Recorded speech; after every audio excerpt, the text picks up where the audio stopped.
Okay. Anybody else want to read?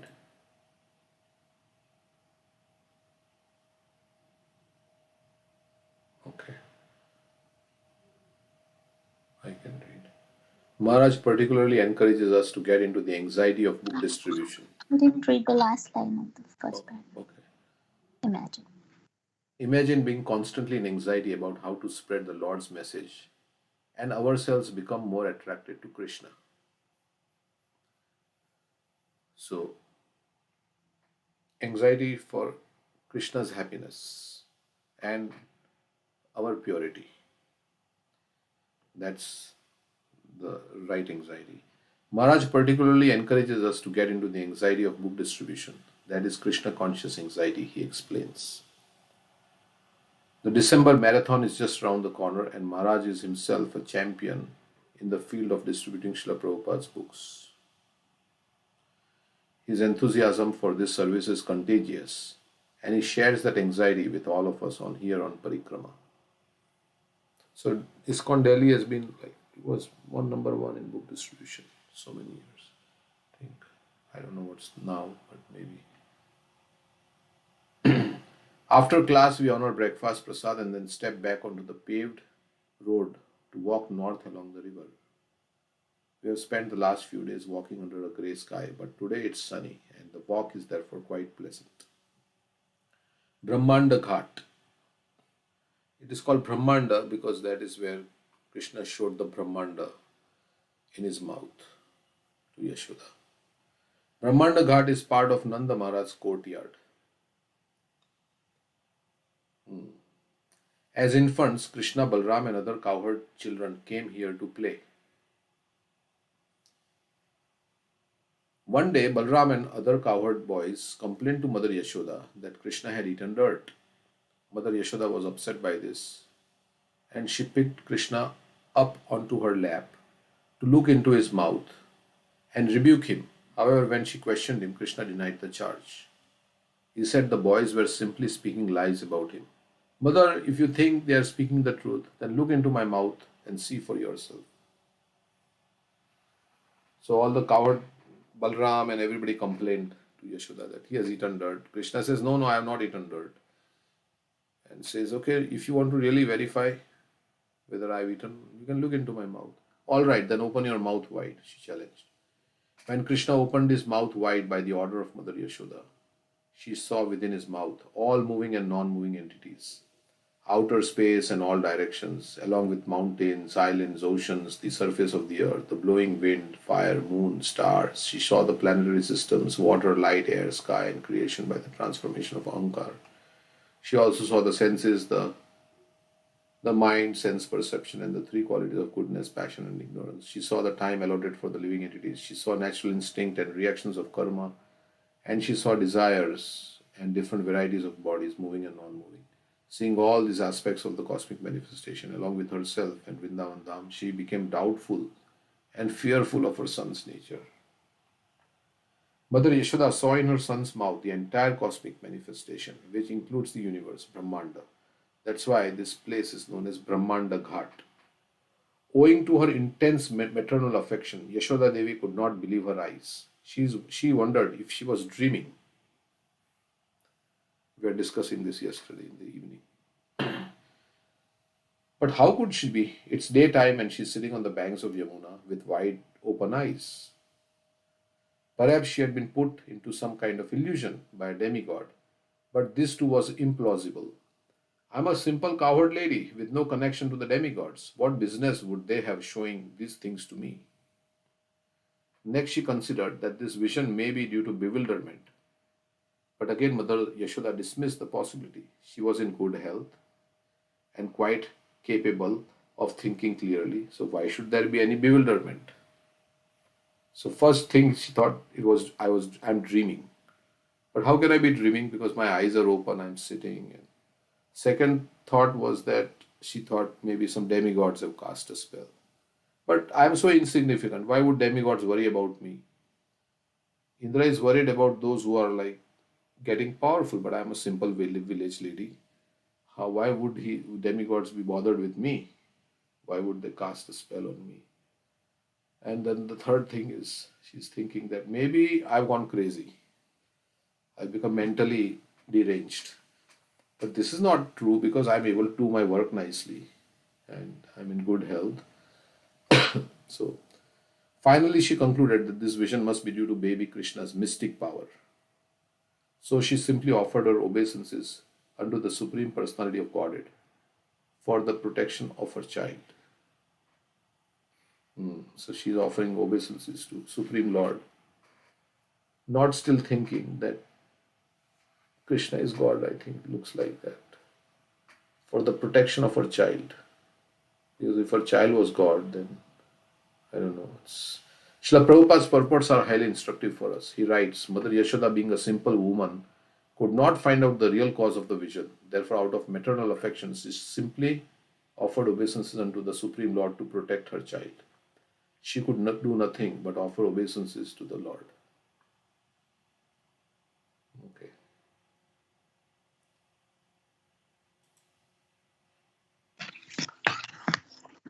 One should not try to understand the supreme cause by argument or reasoning. When we are beset by some problem for which we can find no reason, there is no alternative than to surrender to the Supreme Lord and offer him our respectful obeisances. Then our position will be secure.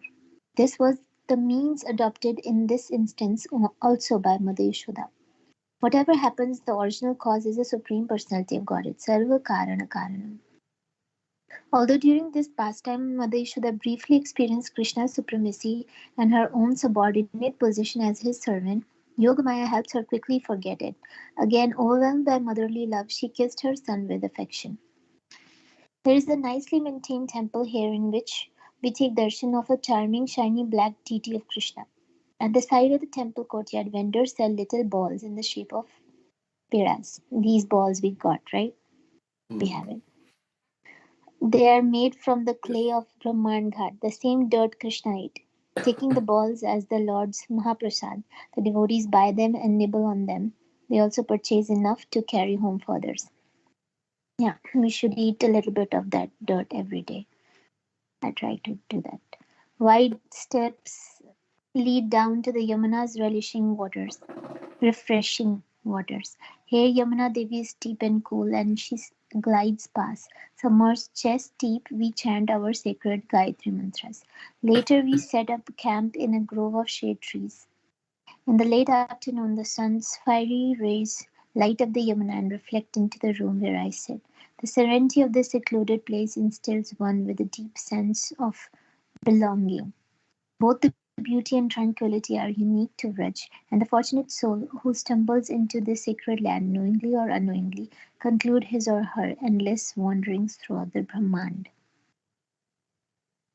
We are at peace in Vraj. In Vraj, the heart finds its resting place.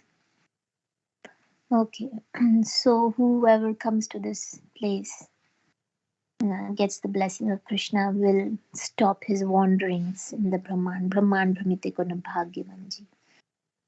Guru Krishna Prasade Paya page. So we'll stop our wanderings. Yeah, those who wander in the Vraj or those who do parikrama of Govardhan, they stop their parikrama in this material world. Mm.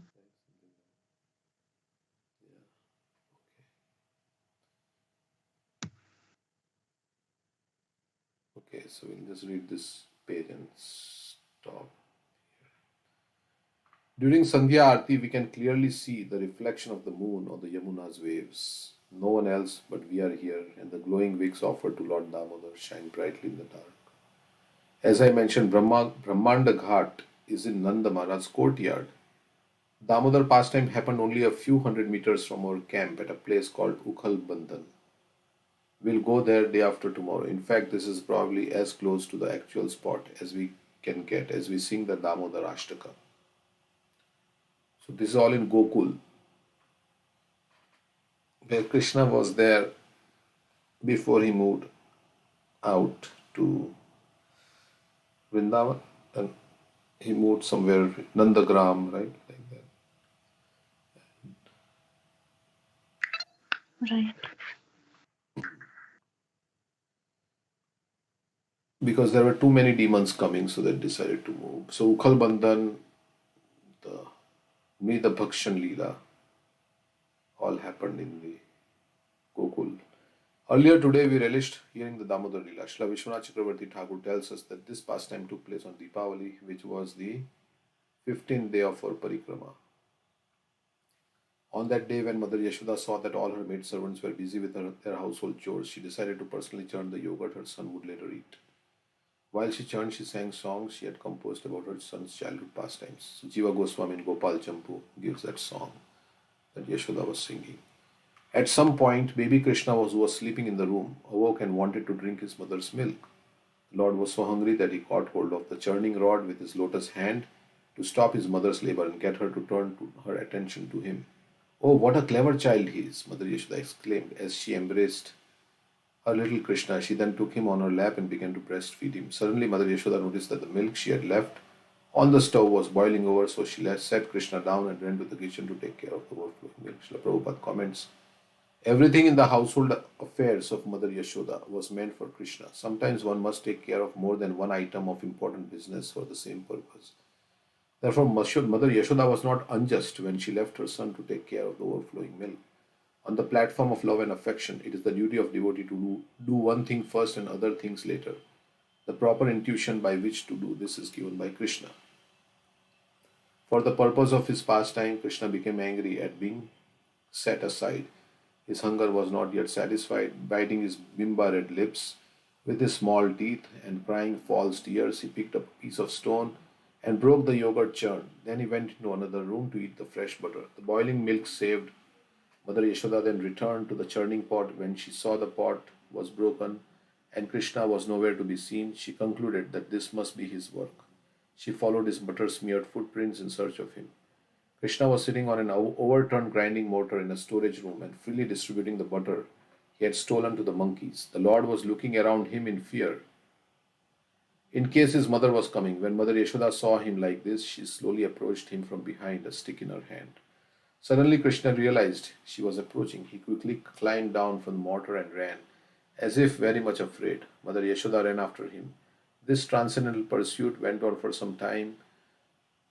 At last, Mother Yashoda was able to catch him, even though the Supreme Lord cannot be captured even by the severe penances of the yogis. This incident illustrates how Krishna is easily captured by the love of his devotees. As soon as he was caught, Krishna became more fearful and, admitting to his mischief, began to cry. The Lord's tears mixed with the black ointment around his eyes, and when he rubbed his lotus eyes with his hands, he smeared the ointment all over his face. Mother Yashoda took him by the hand and chastised him mildly. However, when she saw how afraid he was, she threw away her stick. Srila Jiva Goswami describes the argument that took place between mother and son. Krishna said, Mother, don't beat me. With a hidden smile, she said, but you are a thief. In this way, a quarrel began. Ah, you are the king of thieves. Your father's lineage is full of thieves. In this way, the mother argued with the infant who had stolen the butter. Mother Yashoda, how did the yogurt pot break? Krishna, it was the Supreme Lord's stick. It's an act of God. Mother Yashoda, who gave the butter to the monkeys? Krishna, he who created the monkeys gave it to them. Okay, you want to describe the conversation, I think, between Krishna and Yashoda. First he says two things and then he says two things. There's one additional, we also heard from Gokuleshwar Prabhu. Krishna is saying, actually, your father is a thief. He's telling Yashoda. It's because from the boy gets the qualities of the mother's side. So there must be a thief in your lineage. That's how I'm learning. Yeah. That's what this one is saying, right? Gopal Champu is saying. You scroll up a little. Your father's lineage is full of thieves. Krishna is saying. This is Krishna saying, right? Yeah. Okay, and what first conversation, what happened? Who broke the pot? So God broke the pot because he gave you karma fal. You left me half fed. And then who gave butter to the monkeys? The one, The monkeys were stealing the butter. the one who created the monkeys. The one who created the monkeys gave the butter to the monkeys. Okay, so then the second one is who broke the pot? You didn't realize that you ran and your anklets hit the pot and you broke the pot. And who fed the butter to the monkeys? Actually, the monkeys were stealing the butter. And I was trying to save your butter, but you are thinking that I was feeding them. So, Okay, maybe we'll stop here for today. Thank you. Bookmark. Not there here. And we can only add on the page. So, yeah, I will continue with this Damodar Leela and then. Okay, thank you everyone for joining. Hare Thank you, Krishna. sir. Thank you, Prabhuji. Hare Krishna. Hare Krishna. Hare Krishna.